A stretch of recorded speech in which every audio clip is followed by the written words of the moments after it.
Bonjour à tous, j'espère que vous allez bien. Nouvelle vidéo sur PSG Liverpool. Désolé si je fais beaucoup de vidéos sur le club parisien en ce moment, mais depuis quelques temps, étant supporter de Paris, je prends un plaisir de fou à les regarder et à parler d'eux. Si la vidéo vous plaît, n'hésitez pas à liker, à vous abonner, et c'est parti. J'ai vécu l'une des soirées les plus marquantes de ma vie en tant que supporter parisien mardi. J'ai jamais autant stressé, autant été nerveux, autant ressenti les émotions. Et la vérité, c'est que pourquoi je ressens beaucoup plus d'émotions qu'avant et que ça devient limite irrespirable, surtout dans des matchs comme ça, c'est car ce club et ses joueurs sont redevenus attachants et qu'on a pleinement retrouvé cette saison pour notre plus grand plaisir. Moi, les défaites du PSG en LDC avant, ça me faisait mal, mais pas autant que si on avait perdu là. Vraiment, il y aurait eu un écart atroce de déception par rapport à avant, mais heureusement on a gagné. Pendant les plus de 120 minutes de la première à la dernière seconde, j'ai stressé comme très peu dans mon vécu footballistique. Un stress autant pour les attaques parisiennes que pour les attaques de Liverpool. Les deux se multipliant dans un match retour de fou avec une intensité digne de la Ligue des Champions. Il y aura eu des énormes temps forts des deux côtés. Je pense que les plus marquants, c'est en deuxième mi-temps pour Liverpool et en deuxième mi-temps de prolongation pour le PSG, où ils poussaient énormément pour marquer ce but dans les dernières minutes. Malgré le nombre impressionnant d'actions, on n'aura eu droit qu'à un seul but d'Ousmane Dembélé sur l'ensemble des 120 minutes. Un but spécial car ça vient d'une belle ressortie de balle, notamment par l'intermédiaire de Nuno, d'un beau 1-2 entre Barcola et Dembouz, avec un Ousmane qui profite du cafouillage entre Alisson et Konaté pour marquer dès la 11e minute. Après, il y aura eu beaucoup d'occasions sans but, sauf un refusé en deuxième mi-temps à Liverpool pour cause de hors-jeu, mais dans tous les cas, il n'y aura pas eu but après. Donc au final, si on met de côté qu'on est supporter pour l'une des deux équipes et qu'on se met en tant que neutre, c'était un match exceptionnel. Donc pour les supporters d'une des deux équipes, c'était encore plus phénoménal. Ça nous a donné un vrai match de Ligue des Champions comme on les aime. Maintenant, comme d'habitude, mon débrief des deux équipes et des individualités. On commence avec le Paris Saint-Germain. Ça a été un match beaucoup plus compliqué qu'à l'aller. On s'y attendait. Les déplacements à Anfield pour toute équipe sont très compliqués et encore plus en Ligue des Champions et dans ce contexte-ci. Sur les 90 premières minutes, on n'a jamais eu vraiment de temps fort, que des petites phases de conservation et beaucoup de phases défensives avec les 11 concernés, et ça c'est très important. Donc sur ces phases-là, ils ont été super solides, solidaires malgré les nombreux assauts sur la cage parisienne,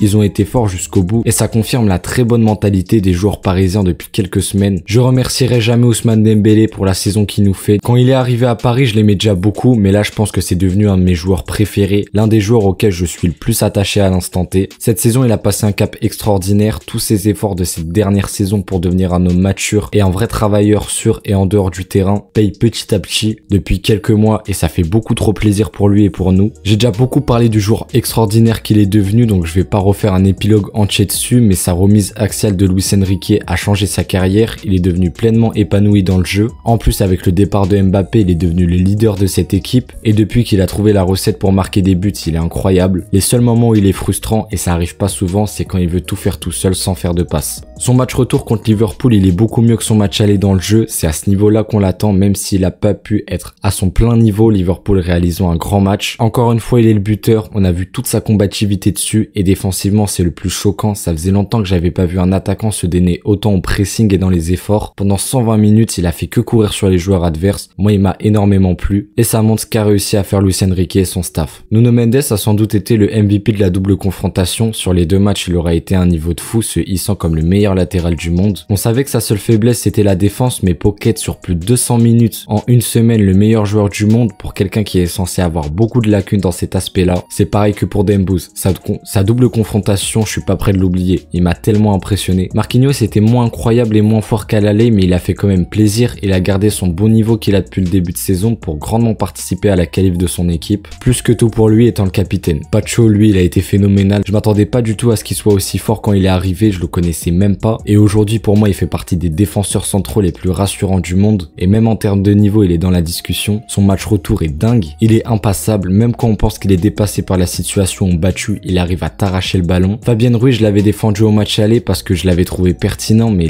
sa première mi-temps, elle est moyenne et sa deuxième est catastrophique. Que des passes fébriles vers l'arrière et pas pertinent, pour la plupart ratés. Hakimi, il aura pas compté les efforts comme d'hab. Il n'aura pas été mauvais, mais pas excellent comme au match aller, manquant pour moi un petit peu de personnalité. Cependant, on sait qu'il est capable de mieux et son rôle de vice-capitaine, il est largement mérité. Il nous aura quand même fait beaucoup de bien défensivement, faut pas l'oublier. Vitinha et Neves, je les mets toujours en Joe quand je parle d'eux, car ils sont tous deux portugais d'abord, mais ils parlent aussi le même football. Ces deux joueurs de classe mondiale qui ont fait une double confrontation de classe mondiale autant défensivement qu'offensivement. Bradley Barcola, lui, au contraire de la plupart de ses coéquipiers, la double confrontation aurait été assez compliquée pour lui. Sans être kata, il aura pas eu beaucoup d'actions pertinentes sur la durée, même s'il a sa grande occasion en première qu'il loupe un peu. J'en attends plus de lui en LDC, on le sait capable de beaucoup mieux et on veut qu'il fasse beaucoup mieux, je crois en lui. Guevara, c'était difficile de faire pareil que le match aller, donc il a fait un peu moins bien, mais c'est resté vraiment bon et faut qu'il continue à nous régaler et à s'adapter au style de jeu de Luis Enrique. Je pense que la saison prochaine il sera encore plus fort et à son meilleur niveau. En tout cas, il aura tout pour l'être. J'ai beaucoup critiqué Donnarumma, j'ai été cash concernant son avenir en disant qu'il devait partir et qu'un joueur pas fiable ne doit pas être dans un top club avec les ambitions de Paris. Mon avis n'a pas changé malgré le match de fou qu'il nous a fait. Après, peut-être que le match aller l'a changé, mais j'y crois moyen. Après, évidemment, j'oublierai jamais ce qu'il a fait pour nous sur les pénaltys. J'espère vraiment que tout le mal est derrière lui à présent et qu'il va continuer comme ça pour de bon, car quand il est comme ça, c'est l'un des meilleurs gardiens au monde. Désiré Doué a fait une entrée incroyable, comme à chaque fois qu'il joue, c'est trop sa façon de jouer, comme il ressemble à Neymar. Moi, sur ce match, et ça dure depuis longtemps, il m'a choqué. Je pense qu'on peut le dire haut et fort, c'est l'un des jeunes joueurs les plus talentueux d'Europe. Il a une facilité à dribbler,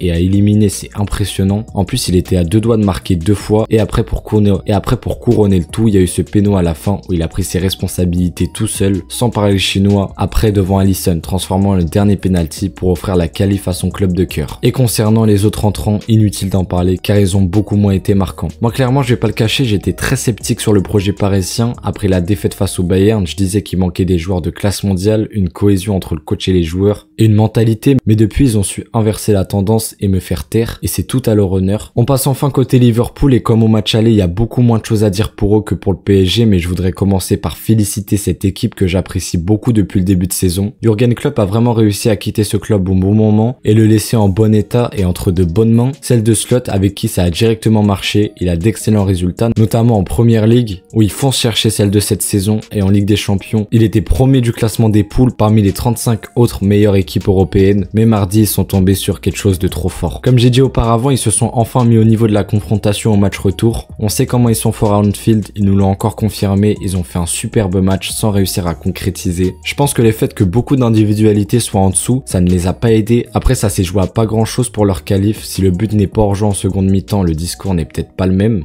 Mohamed Salah a sûrement dit mardi au revoir à son ballon d'or. À présent, ça va jouer entre les offensifs du Real, Ousmane Dembélé, Lamine Yamal et Rafinha. Ça dépendra de leur parcours respectif pour la suite de la compétition. Pour revenir à moi, il a été cata sur l'ensemble des deux matchs. Il s'est fait complètement éteindre par Nuno Mendes et a réussi à le passer qu'une seule fois au début du match retour. C'est dommage car il réalise sûrement la meilleure saison de sa carrière et il aurait mérité ce ballon d'or, étant un joueur aux qualités évidentes extraordinaires depuis des années et étant l'un des meilleurs joueurs au monde depuis 2017. Mais la LDC, c'est ça qui compte. Et ça s'est fini bien trop tôt pour lui et dans des conditions difficiles. Après, sinon, comme j'ai dit, il n'y a pas eu d'autres individualités marquantes, que ça soit en mal ou en bien. Au contraire du PSG. Après, c'est sûrement que c'était spécial, mais voilà. Comme d'habitude, j'ai dit ce qui me passait par la tête, ni rien ni plus. J'espère en refaire beaucoup des vidéos avec autant de belles émotions pour le PSG cette saison en LDC. Merci d'avoir suivi cette vidéo et à la prochaine.